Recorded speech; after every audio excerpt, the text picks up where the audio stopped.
विकास हमारे साथ बने रहिएगा। कोचिन शिपयार्ड के मैनेजमेंट से आप रूबरू होंगे, उसके बाद एक टेक चेक भी दीजिएगा।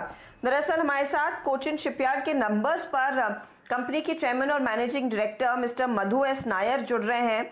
मैं फटाफट दर्शकों को एक बार नंबर्स रिकैप करके बता दूं। प्रॉफिट में करीब 44% तक की ग्रोथ देखने को मिली। यह आंकड़ा 137 करोड़ पर आया है। दूसरी तरफ सेल्स हल्की सी बढ़ी है 3.6% पर 816 करोड़ पर आई। इबिट्टा में बड़ा अच्छा परफॉर्मेंस देखने को मिला है।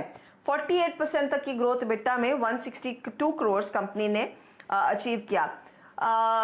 मिस्टर नायर, स्वागत है आपका सीएनबीसी आवाज पर। क्या आप हमें बता सकते हैं ये प्रॉफिट और इबिट्टा में जो अच्छी खासी ग्रोथ है, इसमें शिप बिल्डिंग सेगमेंट का कितना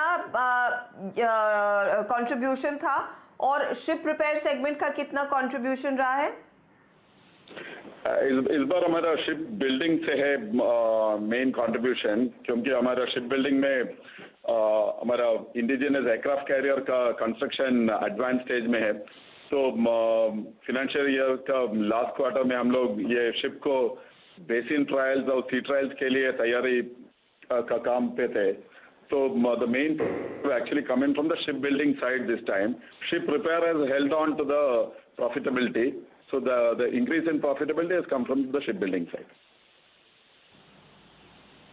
So going forward, will ship repair also pick up? I'm sure repair का काम इतना ज़्यादा नहीं हो रहा था क्योंकि लॉकडाउन का कहीं ना कहीं impact हुआ होगा. Would you be able to shed some light on that? How have the last 3 months been for you as a company? The last 3 months has been, we have practically had almost 2 months of lockdown, but since April 27th से हम लोग we have been working in 2 ships. Almost 75% operational है हमारा कोचिन का operations, लेकिन हमारा Mumbai ship repair है उधर और कोलकाता में शिप रिपेयर अभी जारी है। So there has been some difficulties in Mumbai and Kolkata, but we are hopeful. हम लोग काम करने वाले हैं 2 शिफ्ट में और we hope we should be able to catch back many of the projects over the next couple of quarters. We are fairly optimistic on both shipbuilding and ship repair. हमारा दिक्कत आता है shipbuilding में, हमारा production will be on, लेकिन milestone के लिए we need commissioning engineers और service engineers आने का है from abroad and from various parts of the country. So travel restrictions will have to be eased a little bit more. That is the only worry at this stage. Production will pick up, but milestones में थोड़ा shifting onto the right होगा. To be specific on to the coming to that aircraft carrier orders, is there some phase 3 also remaining in this, where you're likely to get a big chunk? And ये जो travel restrictions है, then does it impact the delivery of the aircraft carriers as well? We are currently in the phase 3 of the aircraft carrier, and this matter has been reviewed internally.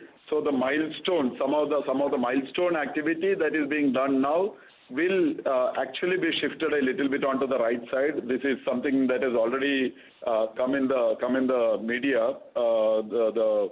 These discussions have already come in the media, but from a production point of view and from the turnover point of view, we are hopeful. There is going to be some shift onto the right because of commissioning engineers not able to come in on the vessel. Okay, very quickly, if you could also give me an outlook, sir, in terms of capex. What are you targeting for FY21, and did you complete the targets, or have you achieved the targets for FY20, or because of the lockdown something has left behind? FY20 we have achieved about 75% of the capex, and FY21 the target is 600 crores, but I can say that we will not do 600 crores because there is a shift. हमारा 2 large projects है, हमारा नया dry dock और ISRF इधर कोची में. So the दोनों projects में there has been impact because migrant labor has gone back and both projects have suffered a hit. So capex will be significantly hit. It will definitely not be 600 crores. We are yet to have a complete assessment of what could be the capex levels. Maybe within the next 1 to 1.5 months we'll have much better figures. But capex will be lower this year. Okay, बहुत बहुत शुक्रिया नायर साहब हमारे लिए समय निकालकर इन तमाम details पर बात करने के लिए। तो Q4 अच्छा था, एयरक्राफ्ट कैरियर का जो ऑर्डर था उसके चलते हमने देखा है फ्लोट देखने को मिला, काफी मजबूती इनके शिप बिल्डिंग सेगमेंट में देखी गई है, लेकिन माइग्रेंट कोचिन में वापस चले गए हैं। शिप रिपेयर बिजनेस में भी हमने देखा है लॉकडाउन का इम्पैक्ट रहा है और जो माइलस्टोन्स अचीव करने थे इनको स्पेशली अपनी डिलीवरीज के लिहाज से उसमें कुछ डिले होता दिखाई दे सकता है। ये फिलहाल मैनेजमेंट की कमेंट्री है। शुक्रिया नायर साहब। विकास, 303 पर आया कोचिन शिपयार्ड, आज 4% की बढ़त है। अगर किसी के पास है क्या होल्ड करें या फिर आपको लग रहा है अब फिजल आउट होना शुरू होगा स्टॉक? चार्ट क्या कह रहा है? देखो हर्षद, लास्ट अगर 2 वीक में बात करो तो इसमें एक मोमेंटम कैरी हो चुका था और इवेंट के पहले एक अच्छा खासा मोमेंटम रहा था। मेरी राय से एक बार प्रॉफिट बुक करना चाहिए। ये वापस स्टॉक अगर 290 के आसपास रिट्रेस होता है तो वहां पे वापस री एंट्री कर सकते हैं। ऊपर में 310 314 के आसपास एक रजिस्टेंस देखने मिलेगा। आज इंट्राडे गैप अप होने के बाद वहां से थोड़ा सा प्रॉफिट बुकिंग देखने मिला है और ये जस्ट ओवर बॉट में स्टॉक इंटर हुआ है, तो मुझे लगता है थोड़ा सा प्रॉफिट बुकिंग देखने मिलेगा। नीचे में अगर 290 मिलता है तो वापस री एंट्री करने का मौका यहाँ पे मिल सकता है। तो मेरी राय से यहाँ पे थोड़ा प्रॉफिट बुकिंग करना चाहिए।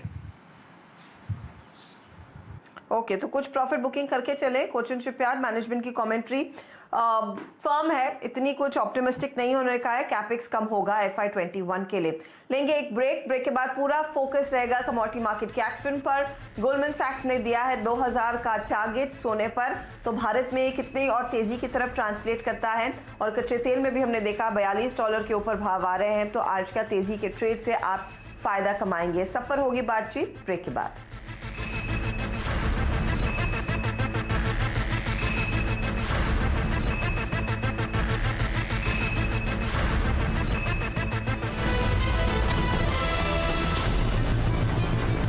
Mongia Steel presents